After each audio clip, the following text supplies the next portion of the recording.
তো বিষয়টা একটু বলি। খোশবাগ নবাব আলীবর্দী সিরাজের দাদু বানিয়েছিলেন, কিন্তু এটা গোলাপ ফুলের বাগান ছিল, পরে সমাধিক্ষেত্র হয়। এখানে মোট 34 জনের সমাধি রয়েছে। এখান থেকে সমাধিগুলো শুরু হবে।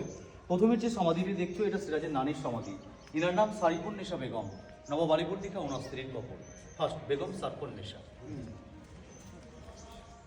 1757 সালে পলাশীর যুদ্ধে নবাব সিরাজদৌল্লা হেরে গেছিল। তার কারণ ওনার বিরুদ্ধে চক্রান্ত করেছিলেন ওনার নিজের খালা ঘসিটি বেগম, যার প্রাসাদ হচ্ছে নদীর ওই পার মতিঝিল। এই হচ্ছে সেই ঘসিটি বেগম, নবাব সিরাজদৌল্লার বিরুদ্ধে ষড়যন্ত্রকারী। উনি হচ্ছেন নবাব সিরাজদৌল্লার মা, ওনার নাম হচ্ছে আমিনা বেগম। এটা ঘসিটি বেগম, এটা আমিনা বেগম।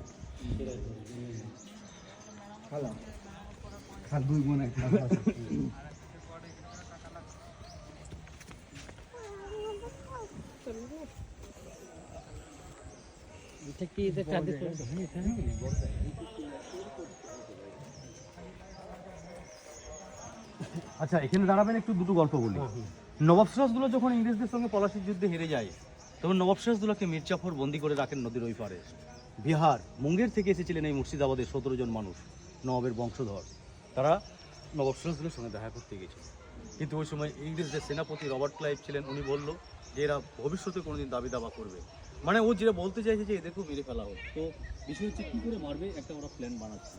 সেই প্ল্যানটা হলো কি জানেন, ওদেরকে খাবারের জন্য নিমন্ত্রণ করা হয়েছিল, কিন্তু ভালোবেসে নিমন্ত্রণ করে যেটুকু খাবার দিয়েছিল সেই খাবারে বিষ দিয়ে এক রাত্রে 17 জন মানুষকে মেরে ফেলেছিল। সেটা মির্জাফরের ছেলে মেরন করেছিল। এই যে সমাধি ক্ষেত্র দেখছেন না, এদেরকে খাবারে বিষ দিয়ে মেরে দিয়েছিল। এরা নবাবের বংশধর, কিন্তু এরা বিহার থেকে এসেছিল, মুঙ্গের থেকে। 17 জন আছে। হ্যাঁ, 17 জন।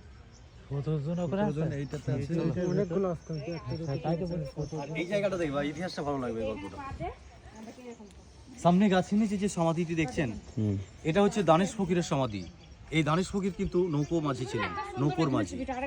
নবাব যখন যুদ্ধে হেরে যায় না, এই দানেশ ফকিরের নৌকোতে করে নবাব সিরাজদৌল্লা ওনার ওয়াইফ বেগমকে নিয়ে এই মুর্শিদাবাদ ছেড়ে পালাচ্ছিলেন, কিন্তু পায়ের জুতোটা পাল্টাতে পারেননি, যার জন্য নবাব ধরা পড়ে। কিন্তু এই মাঝি ধরিয়ে দিয়েছিল। কিন্তু পরবর্তীতে ইনাকেও ইংরেজরা মেরে দেয় যে তুমি নবাবের সঙ্গে বেইমানি করেছো, কালকে আমার সঙ্গে করতে পারো, তাই কি না? যে মানুষটা দেশে নবাবের সঙ্গে বেইমানি করেছে, কালকে ওদের সঙ্গে করবে না, তার কি মানে? সেটা ঠিক। মাঝি, তার বউ আর ছেলে, এদেরকেও গুলি করে ইংরেজরাই মারে, নাহলে আজকে বাংলার ইতিহাস পাল্টে যেত।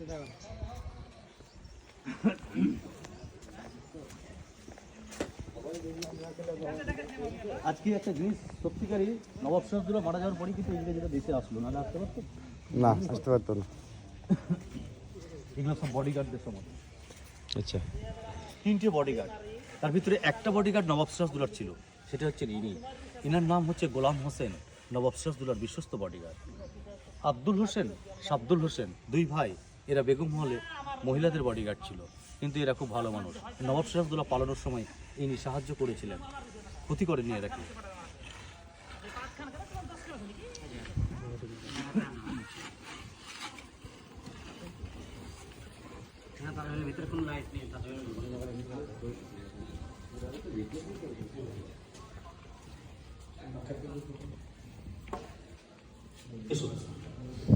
এই যে প্লেট দেওয়া কবরটি দেখছেন, ইনি হচ্ছেন আমাদের বাংলা বিহার উড়িষ্যার শেষ স্বাধীন নবাব। এটা হচ্ছে নবাব সিরাজউদ্দৌলার সমাধি। এবং পাশের যে কবরটি, উনি হচ্ছেন নবাব সিরাজউদ্দৌলার ভাই মির্জা মেহেদি। ওনার ওয়াইফ লুৎফা বেগম পাগল হয়ে মারা গেছিলেন। আর পাশে আলেয়া, যে নর্তকী ছিলেন, গুপ্তচর স্পাইয়ের কাজ করতেন, ইংরেজদের মহলে নাচ গান করে নবাব সিরাজউদ্দৌলার জন্য খবর নিয়ে আসতেন। আর নবাব সিরাজউদ্দৌলা যখন মারা গেছিল, এনার বয়স তখন মাত্র 23 বছর, হালকা বয়সে মারা গেছিলেন। এটা সিরাজউদ্দৌলা কবর। এটা 1740 সালে এই খোশবাগ তৈরি করা হয়, কিন্তু কে বানিয়েছিলেন? সিরাজের দাদু বানিয়েছিলেন, মানে সিরাজের নানা। এই হচ্ছে তার কবর, নবাব আলীবর্দী খান। এবং পায়ের নিচে নবাব সিরাজদৌল্লার মেয়ের সমাধি উম্মেদ জোহরা। 5 বছর বয়স ছিল তখন ওনাকেও জলে ডুবিয়ে মেরে ফেলেছিল মির্জাফরের ছেলে মেরন। একটাই মেয়ে নবাবে, একটাই।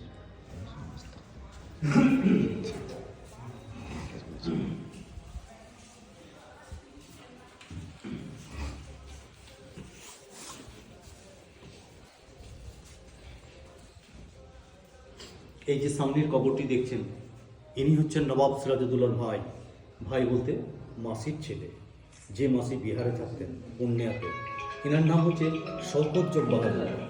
শওকত জোগ পায়ের নিচে ওনার ওয়াইফ মতি বেগমের সমাধি। এটাই হচ্ছে আসল।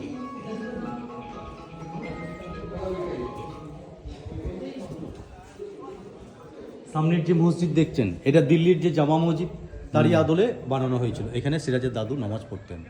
আর সামনের গর্তটাতে ওই সময় ওরা গোলাপ জল রাখতেন, নামাজ পড়তে গেলে হাত পা ধুয়ে অজু করে নামাজ পড়তে যেতেন। যাক, সামনে গিয়ে ঘুরে এসো। তাহলে আপনারা ঘুরে আসেন। হ্যাঁ হ্যাঁ গেটে দাঁড় থাকে। গ্রুপ ভিডিও করো, আমাকে একটা ভিডিও করো। যাও আগে যাও। কোনটা বললো দাদা? ভিতরে ওইটাই এটা উঁচু থেকে কিন্তু তুললি।